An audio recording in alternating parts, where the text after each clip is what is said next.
Assalamualaikum. Waalaikumsalam. Silakan masuk, silakan duduk. Untuk menjaga privasi Ibu, silakan menutup pintu dan sampiran. Menutup pintu, menutup sampiran. Sebelumnya perkenalkan, saya Bidan Mai yang bertugas pada pagi hari ini. Dengan Ibu siapa?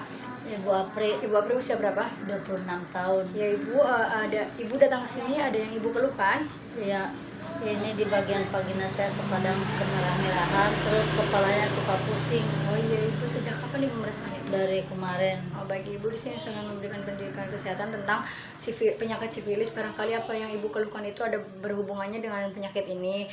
Semoga saja sih tidak. Kemudian pendidikan kesehatan ini maksud dan tujuan agar Ibu mengetahui dan memahami tentang penyakit sifilis.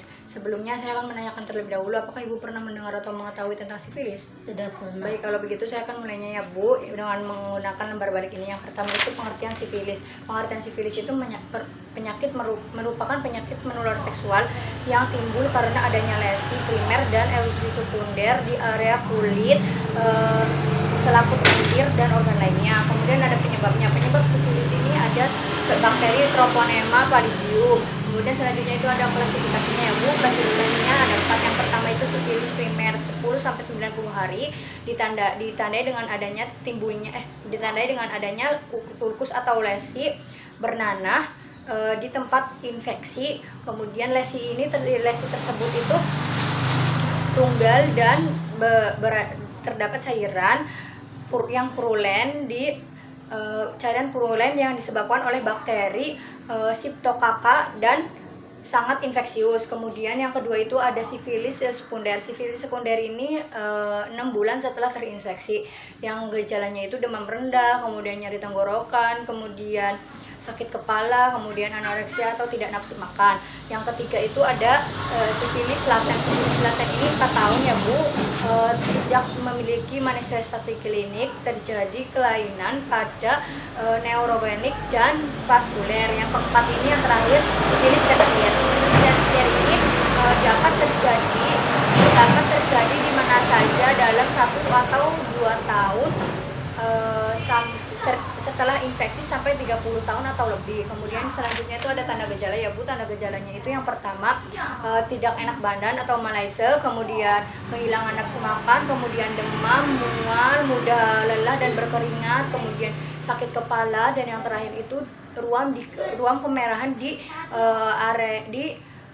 organ kelaminnya, disertai dengan rasa panas dan gatal. Selanjutnya itu diagnosa ya Bu. Diagnosa sifilis itu yang pertama uji PDRL. PDRL itu Venereal Disease Rectal Laboratory. Kemudian yang kedua itu ada RPR. RPR itu Rapid Plasma Reagen. Kemudian penanganan sifilis selanjutnya itu ada penanganannya ya Bu. Penanganan sifilis itu dengan pemberian antibiotik saja. Kemudian selanjutnya komplikasinya ya Bu. Komplikasi dari sifilis itu adanya benjolan kecil biasa tumbuh di kulit, tulang, hati atau organ lainnya dalam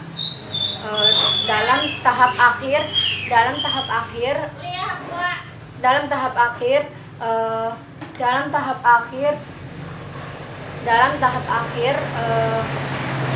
sifilis tersier. Kemudian ada narasifilis, kemudian ada sifilis kardiovaskuler, kemudian ada sifilis kongenital. Kemudian selanjutnya itu ada pencegahan dari sifilis itu yang pertama itu memiliki satu pasangan seks, jangan lebih dari satu pasangan, kemudian menggunakan kondom jika berhubungan seksual, kemudian kenali dulu penyakit dari pasangan, kemudian yang terakhir itu rajin periksa secara rutin dan teratur. Kemudian yang terakhir itu ada dampak pada kehamilan dan persalinan ya Bu. Dampak pada kehamilan dan persalinannya itu terjadi abortus, kemudian IUFD, kemudian persalinan prematurus, dan yang terakhir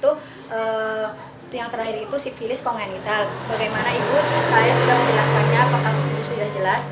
Insya Allah jelas. Apakah ada yang ditanyakan? Tidak. Baik, kalau tidak ada, saya akan mengevaluasi Ibu ya Bu, akan menfeedback sejauh mana Ibu memahami apa yang sudah saya jelaskan. Saya akan menanyakan kembali penanganan dari sifilis Ibu tadi apa?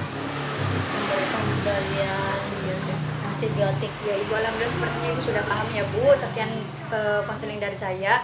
Untuk tindak lanjutnya Ibu bisa melakukan pemeriksaan ya Bu. Terima kasih atas waktunya.